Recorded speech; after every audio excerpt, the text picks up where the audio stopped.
Hello friend, welcome to Stories by Tochi. We bring you interesting folk tales.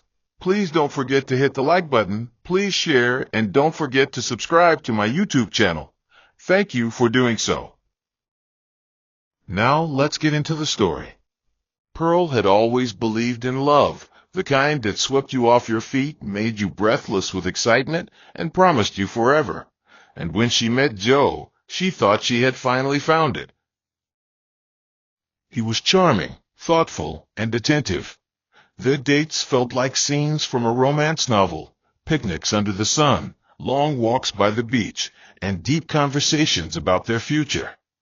Joe always spoke about marriage as though it was destiny, and Pearl, hopelessly in love, believed every word. "I can't wait to make you my wife," he'd whisper, holding her close. "You're everything I've ever wanted." Pearl would blush, her heart swelling with happiness. She had waited for a love like this all her life. She ignored the tiny voice in her head that whispered, "Too perfect." But fairy tales were never real, and Pearl was about to learn that the hard way. Pearl was still floating in the warmth of her love story when the first shadow crept in, subtle as a whisper. It was a small thing, really, barely enough to make her question the perfection of what she had with Joe. They had gone out for dinner, an intimate evening at a quiet restaurant, when Joe noticed the waiter smiling at her a little too warmly.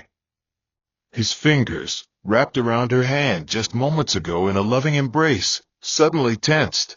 His jaw clenched as he watched the young man refill her water glass, lingering just a second longer than necessary. Pearl thought nothing of it, but the moment they stepped outside, Joe's grip on her wrist tightened.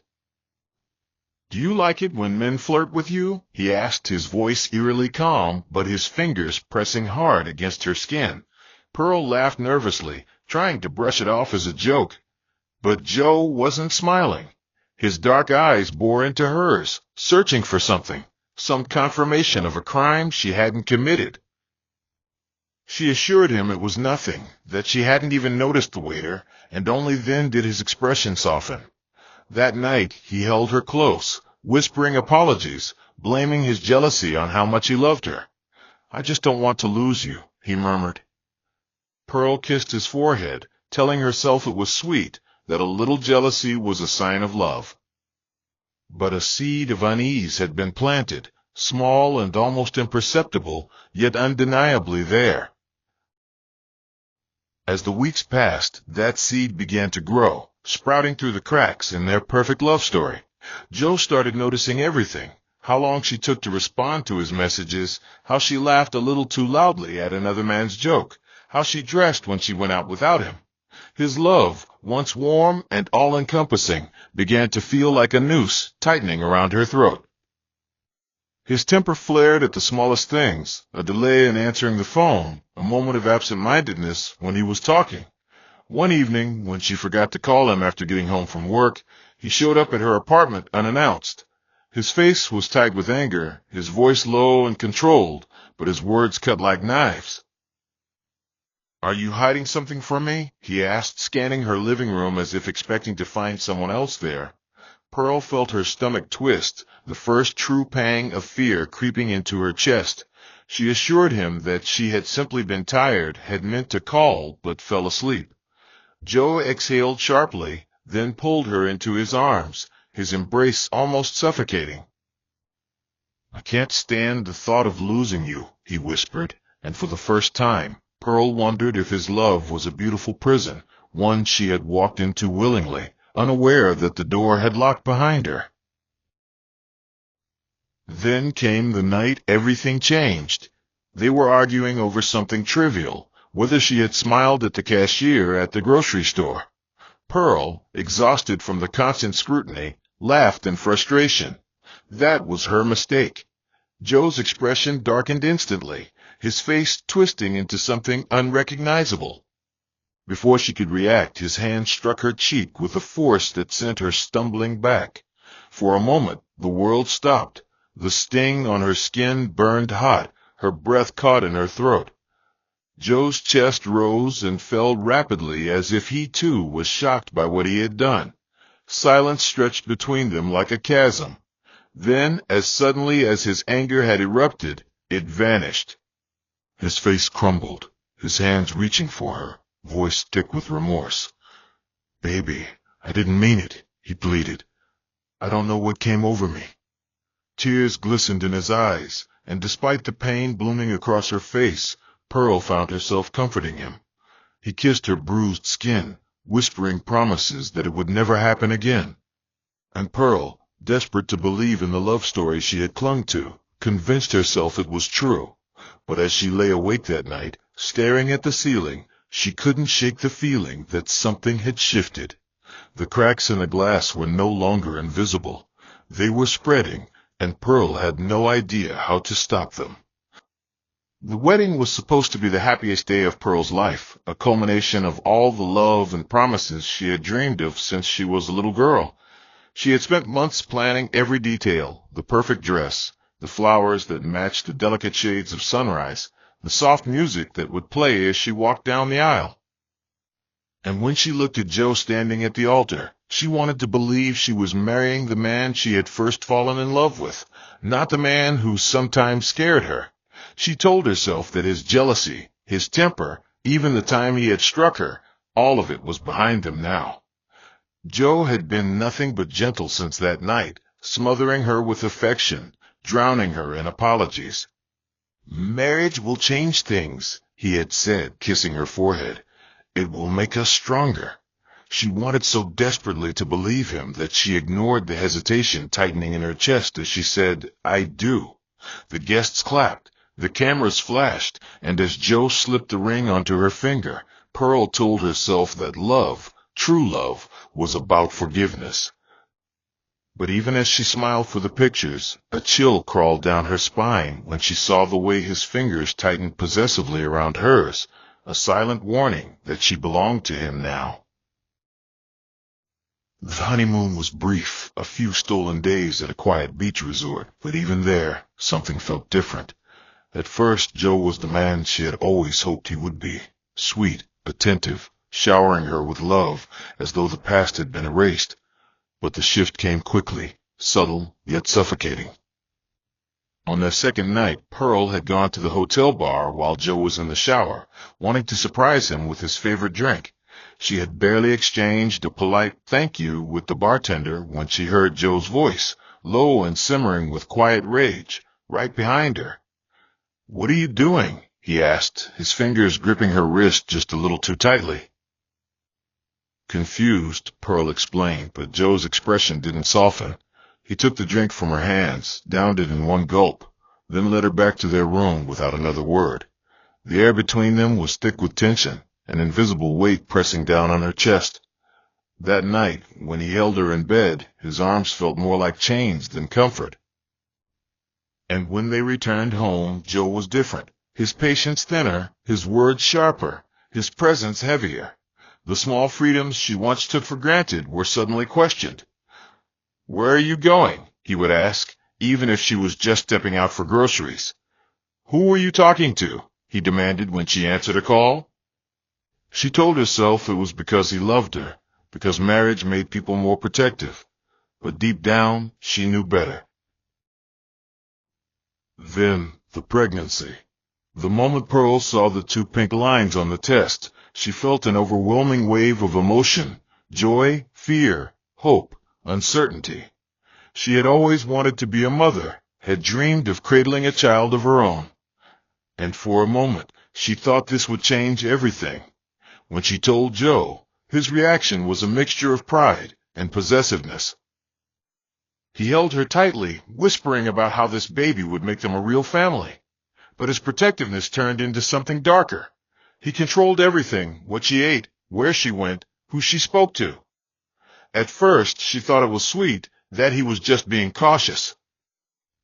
But when he started snapping over the smallest things, when he raised his voice, when he grabbed her arm too hard just because she didn't answer a question fast enough, Pearl realized the truth. And then, the night that shattered everything, when she fell, or rather, when she was pushed. The pain was unbearable, but nothing compared to the agony of knowing the life inside her was gone. As she lay in the hospital bed, staring at the ceiling, something inside her hardened. She had forgiven Joe for so much. She had made excuses, justified his love, endured his anger. But this was something she could never forgive. And as she clutched the empty space where her baby had been, she made a silent promise. A promise that one day Joe would pay. The days after Pearl's hospital stay blurred into a haze of silence and forced routine. The house felt colder, emptier, even though everything remained exactly as it had been before. Joe, for the first time in their marriage, seemed unsure of himself. His rage had been replaced by an unsettling quiet, as if even he didn't know how to act after what had happened. He hovered around her, watching, waiting, expecting her to cry, to lash out, to crumble beneath the weight of their loss. But Pearl did none of those things. She remained still, moving through the house like a shadow, answering his questions with quiet nods, staring at the walls for hours, as if searching for answers hidden in the paint. Joe took her silence as submission, as proof that she had finally broken enough to be the wife he wanted, obedient, unchallenging, his. But Pearl was not broken. Something far more dangerous had settled inside her, something cold and calculating. She was no longer grieving, she was waiting.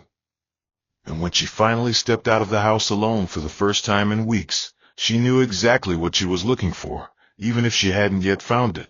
She walked through the grocery store in a daze, picking up things she didn't need, pretending to be just another woman running errands. Then, as she reached for a can on the top shelf, a familiar voice called her name.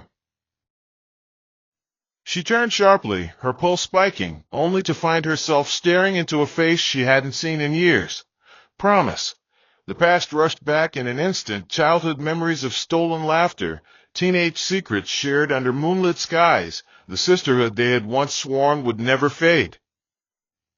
But life had pulled them apart, as it often did, and now here they were, standing between shelves stocked with cereal and canned soup, strangers bound by old familiarity.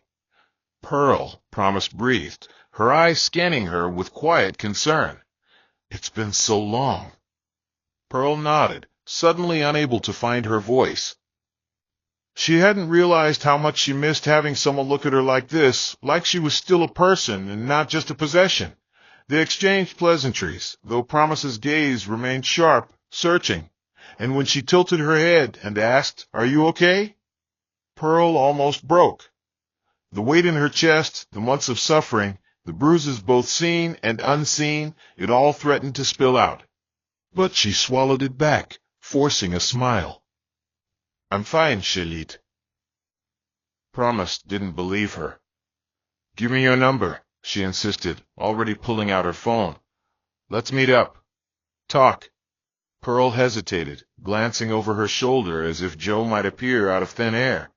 But then she nodded, allowing a small sliver of warmth to slip through the cracks in her resolve. Maybe, just maybe, she wasn't as alone as she thought. That night, as Pearl stood in the kitchen preparing dinner, she felt something she hadn't felt in months. Hope. It was small, fragile, but it was there, whispering that change was possible. When Joe came home, his usual scowl in place, she placed his plate in front of him and sat down silently, as she always did. But this time, as he ate, she wasn't simply enduring his presence, she was planning. The phone number in her pocket burned against her skin, a reminder that there was now something beyond this house, beyond this life. When Joe glanced up, narrowing his eyes at her unusual stillness, she quickly lowered her gaze, pretending to focus on her food. He didn't say anything, but she felt his suspicion prick the air between them. Still, he didn't know. He couldn't. And as Pearl lay in bed that night, staring at the ceiling while Joe's breath rose and fell beside her, she knew one thing with absolute certainty. This meeting with Promise wasn't just about catching up. It was about survival. And for the first time in a long time, she allowed herself to wonder what life could look like after Joe. Pearl sat at the corner of the cafe, her fingers wrapped tightly around the cup of tea that had long gone cold.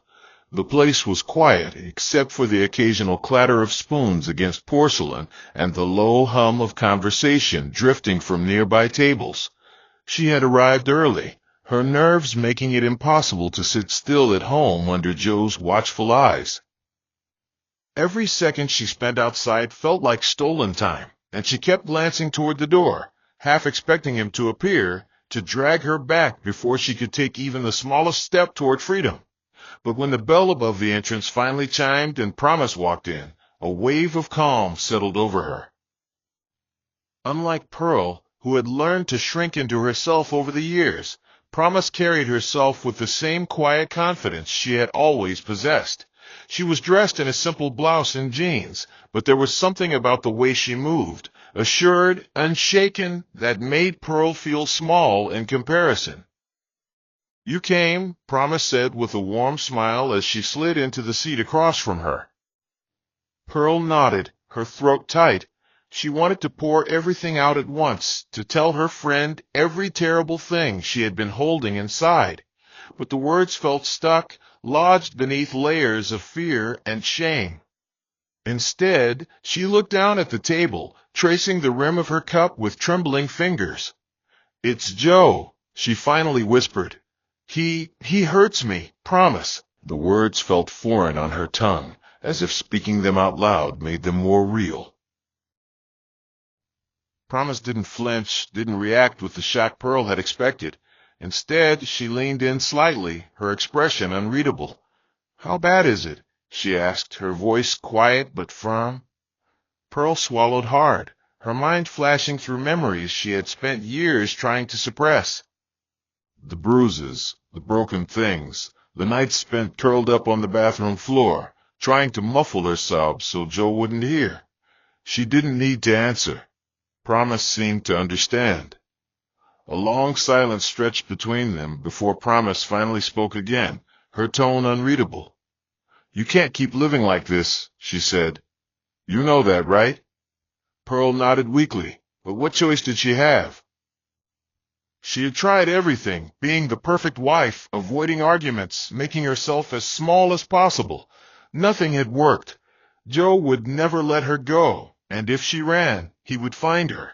She had no money, no plan, no way out. I don't know what to do," she admitted, her voice barely above a whisper.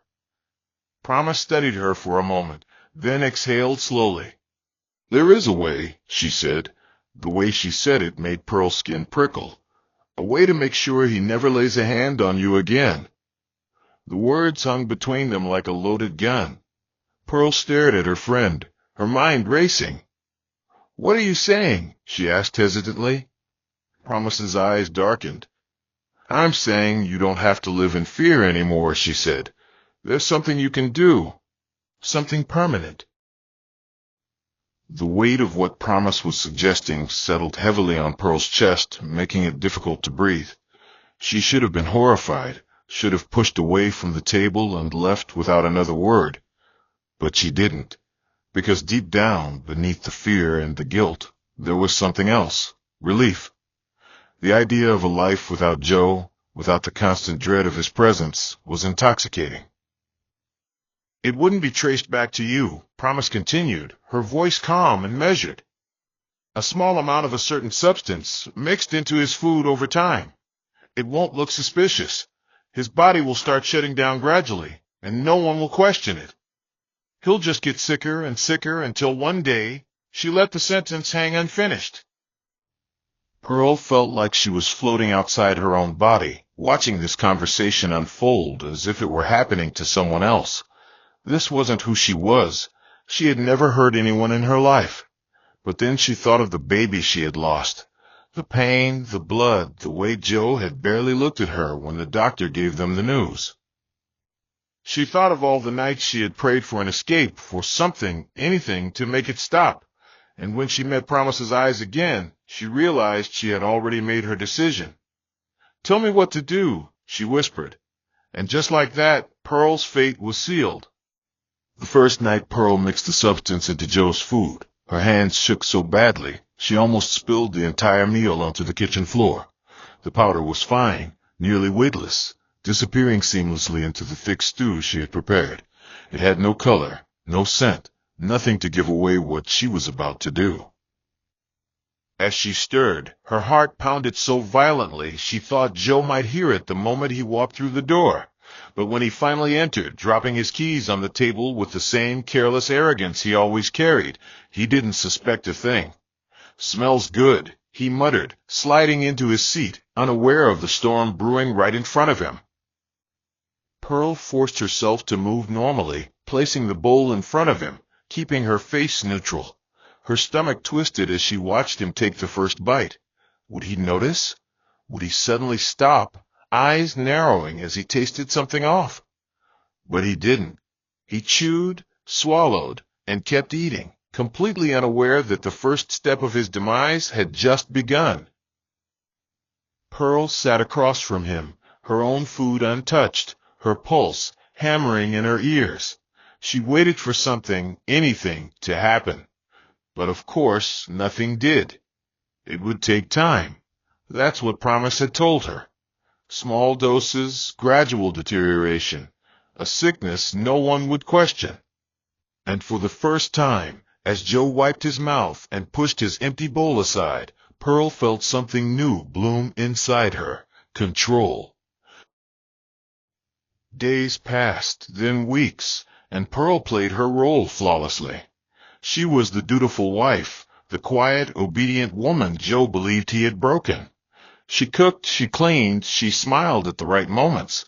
But beneath it all, she watched.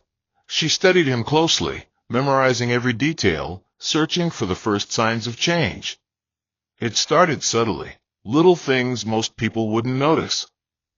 He seemed more tired than usual, rubbing his temples as though his head ached. His appetite shrank, though he grumbled about not knowing why.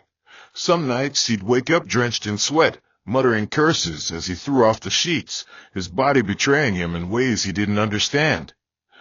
"You should see a doctor," Pearl murmured one evening, feigning concern as he groaned, pressing a hand to his chest. Joe waved her off, always too proud, too stubborn to admit weakness. "It's nothing," he snapped, shaking his head. But Pearl knew better. Every symptom, every flicker of discomfort was proof that her plan was working. And with each passing day, the fear that had once ruled her life began to loosen its grip. She no longer flinched when he raised his voice. She didn't tremble when he looked at her with suspicion, because she knew the truth. His days were numbered, and she was the one holding the hourglass. Then one evening something unexpected happened. Joe came home later than usual, his movements sluggish, his face pale. He barely acknowledged her, stumbling toward the couch and collapsing into it with a grunt. Pearl watched him carefully, waiting for him to snap at her, as he often did when he was in a foul mood. But he didn't. Instead, he groaned, his hand pressing against his stomach. "I don't feel right," he admitted through gritted teeth, his breath uneven. Pearl tilted her head, feigning innocence. "Maybe you're coming down with something," she suggested. Joe didn't respond. His eyes were heavy, his limbs weak. For the first time, he looked vulnerable. And Pearl, standing there in the dim glow of the living room, felt something close to victory curl around her spine. He was unraveling, and he didn't even know it. Slowly, she crouched beside him, reaching out as if to comfort him. "You'll be okay," she whispered, her fingers brushing lightly against his arm. Joe, too exhausted to react, simply closed his eyes.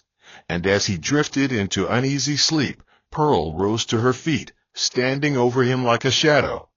The fear, the pain, the helplessness that had once consumed her, it was fading. For the first time in years, she felt powerful.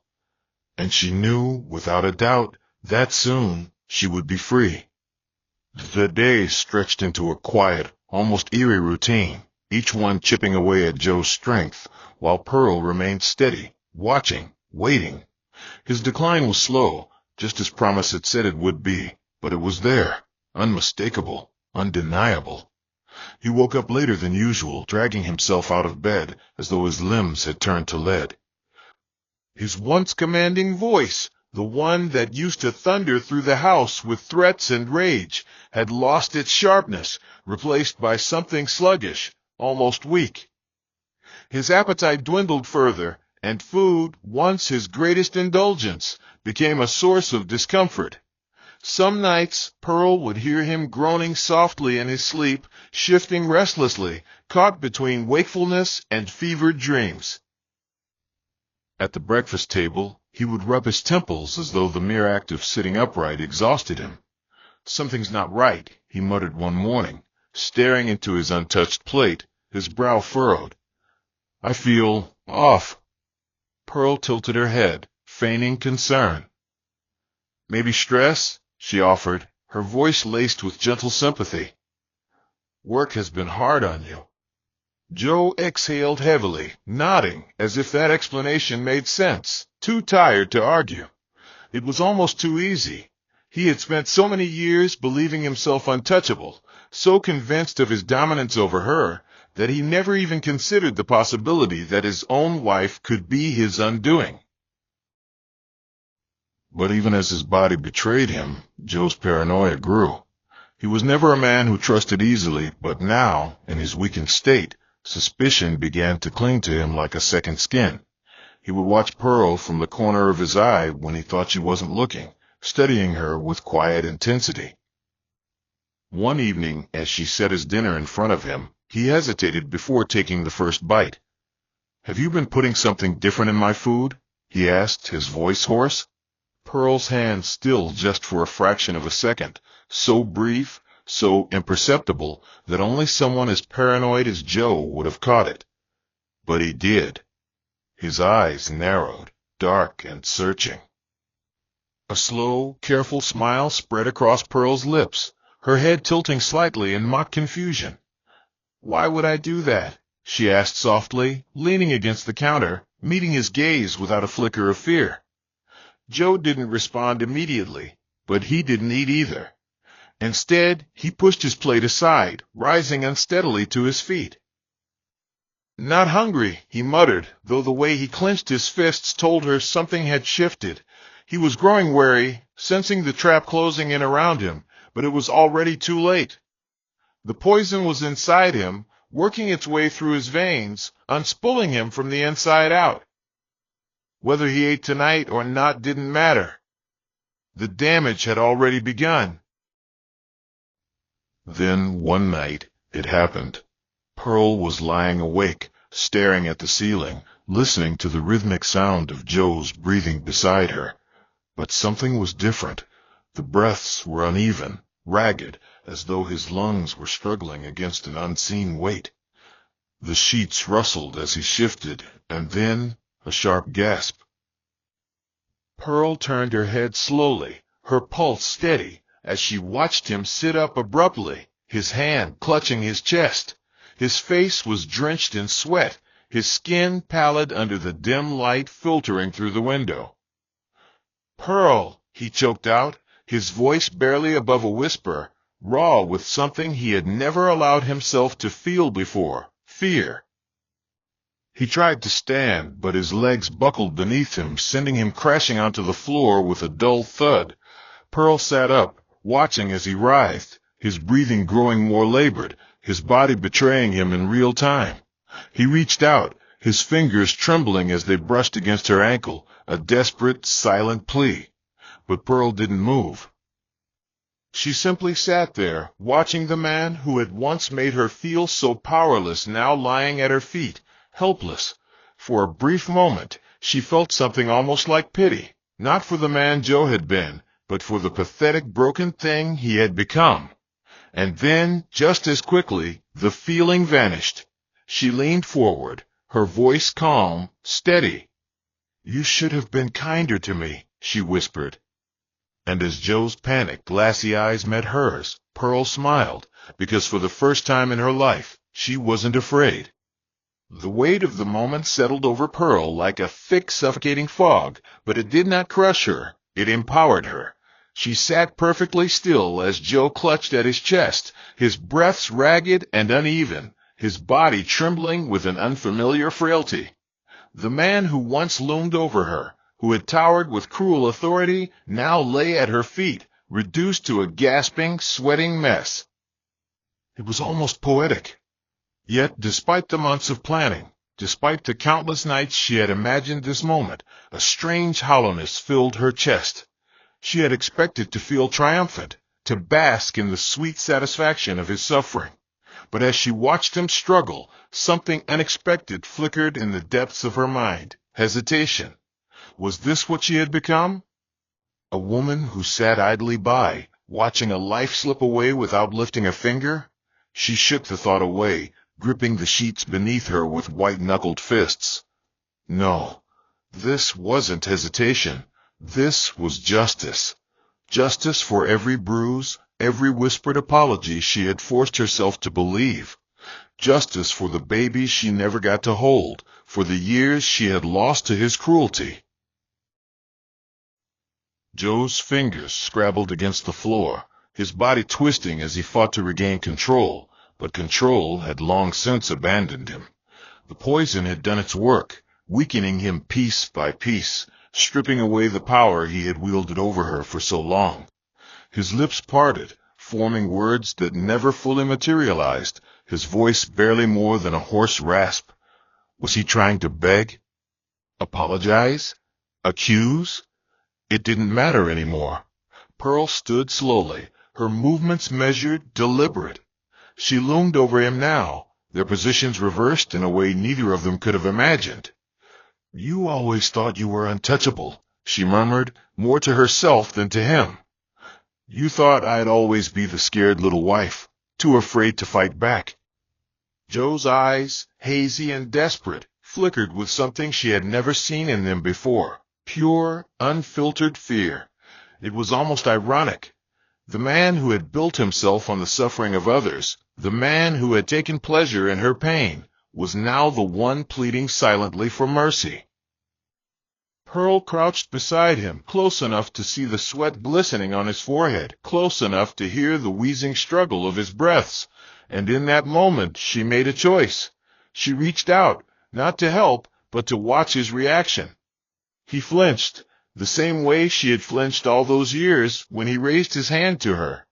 The power shifted, and for the first time, Pearl realized she had already won. But victory was not without its price. As the night stretched on, Joe's body continued its descent into ruin, but he did not die, not yet. The poison worked slowly, methodically, ensuring that his suffering was drawn out, and with each passing hour, Pearl felt something gnaw at her, something she had not prepared for, uncertainty. She had been so consumed by the idea of ridding herself of Joe that she had never truly considered what came next. How long would it take? Would people start to notice his decline? Would the doctors, the neighbors, the ones who had always turned a blind eye, suddenly grow suspicious now that he was the one in pain? She had been careful, precise, but paranoia whispered in the back of her mind, relentless and unforgiving. When the sun began to rise, casting dull light over the room, Joe had slipped into unconsciousness, his body still twitching weakly from time to time. Pearl stood by the window, watching the world outside go on as if nothing had changed.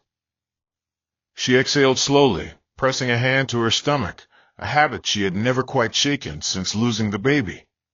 There was no turning back now. The storm had already begun, and she was standing right in the eye of it.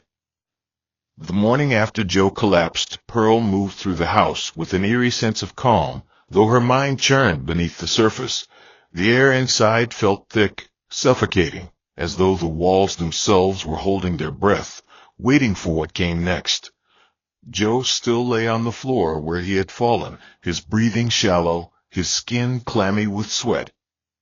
He had tried to move once during the night, his body twitching with the effort, but he had been too weak. Now he barely stirred at all. Pearl stared down at him, her expression unreadable. He was slipping further into the sickness she had crafted for him, his body betraying him just as he had once betrayed her. And yet, despite knowing this was exactly what she had planned, a strange unease settled in her stomach. She had imagined this moment countless times, Joe, broken and powerless, reduced to nothing. But reality had a weight that fantasy never did. She stepped over his limp form and went to the kitchen, forcing herself to move with purpose. She brewed coffee, the rich aroma filling the house, masking the staleness of sickness that clung to the air. It was a normal morning in every way but one. Joe was no longer the force that dictated her every move. He was fading, slipping into the inevitable. But the world outside continued, oblivious. The thought sent a shiver through her. She had expected the world to feel different, but everything looked exactly the same. Pearl's unease deepened when a knock echoed through the house. The sudden sound sent a jolt through her, her fingers tightening around her cup. No one ever visited. Joe had isolated her so thoroughly over the years that the outside world had stopped reaching in. But as she approached the door, she reminded herself that she was no longer the woman who cowered under his rule. She was free, almost. She opened the door to find their neighbor, Mrs. Hendricks, standing on the porch, her sharp eyes scanning Pearl's face with an intensity that made her stomach knot. "Haven't seen Joe around," the older woman said, arms crossed over her chest. "Everything all right?" The question was casual, but there was something in her tone, curiosity laced with suspicion. Pearl forced a polite smile, the kind she had perfected over years of hiding bruises. "He's been under the weather," she said smoothly, glancing back toward the house as if Joe were simply resting inside, as if his body wasn't deteriorating under her careful hand. Mrs. Hendricks frowned, her gaze flicking past Pearl toward the darkened interior of the house. "Not like him to be quiet," she murmured. Pearl's pulse quickened, but she didn't let it show. "He's just been tired," she replied, a slight tilt of her head adding the perfect touch of concern. "Work stress, I suppose." It was a believable lie, but she could tell Mrs. Hendricks wasn't entirely convinced. The woman lingered a moment longer before nodding slowly. "Tell him to take care," she said, though the doubt in her eyes remained. Pearl watched her retreat down the path, her fingers gripping the edge of the door tightly. A crack had formed, a small one, but a crack nonetheless. And cracks, if left unchecked, had a way of spreading. As the door clicked shut, Pearl leaned against it, exhaling slowly. The encounter had rattled her more than she wanted to admit. The world had been content to ignore her suffering for years, but now, when she was finally reclaiming her life, people were paying attention. It was an irony so sharp it almost made her laugh. She returned to the living room where Joe still lay, his breaths uneven, his body barely responding. Time was running out. She needed to push forward, to see this through before suspicion had a chance to settle. Kneeling beside him, she pressed her fingers lightly against his wrist. His pulse was weak, thready. He wouldn't last much longer. And yet, despite everything, a question gnawed at her, one she hadn't allowed herself to consider before. Was she truly ready for this? Freedom had always been a distant dream, something she reached for but never touched. Now it was within her grasp, and the weight of it felt different than she had expected. She had spent so long trapped in fear, in pain, that she wasn't sure who she was without it. But then she looked at Joe, at the man who had stolen so much from her, and she knew. She would not falter. She had come too far, sacrificed too much. The end was near, and she would not look back. The weight of inevitability pressed down on the house, wrapping it in a suffocating stillness. Joe had not moved in hours, his body barely a presence on the floor. His breath was there, but it was faint, rasping through lips that had lost their color. His skin, once ruddy with misplaced rage, had taken on a sickly pallor, as if the very life was draining from him in slow, deliberate increments. Pearl stood over him, arms folded, her heartbeat steady. She had waited so long for this moment, lived through the agony of anticipation, and now here it was, his body giving up on him, caving under the weight of what she had done. And yet something in her hesitated. Not out of regret. No, she had none of that. But she had always thought his end would feel more triumphant.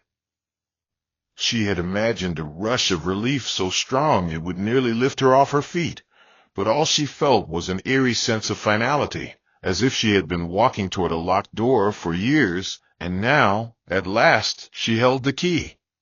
Taking a slow breath, she stepped away from him and went to the kitchen, her fingers moving with practiced ease as she made herself a cup of tea.